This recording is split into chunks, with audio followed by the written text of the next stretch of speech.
శ్రీ గురుభ్యో నమః. హరి ఓం.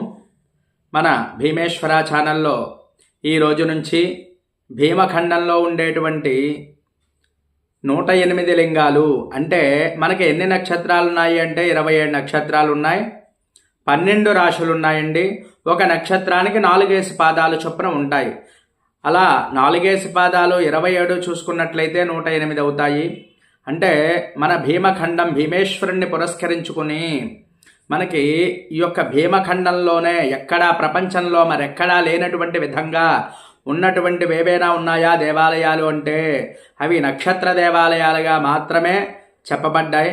మనకి నక్షత్ర దేవాలయాలు అయితే మరి తమిళనాడు రాష్ట్రంలో అయితే ఉన్నాయి, కానీ నక్షత్ర పాదలింగాలు మన భీమఖండంలో తప్ప మరి ఎక్కడా కూడా లేవు. అటువంటి లింగాలన్నీ కూడా మరి మన ఛానల్లో వస్తున్నాయి. అందరూ కూడా సబ్స్క్రైబ్ చేసి ఈ యొక్క పూర్తి వీడియోలను అయితే తప్ప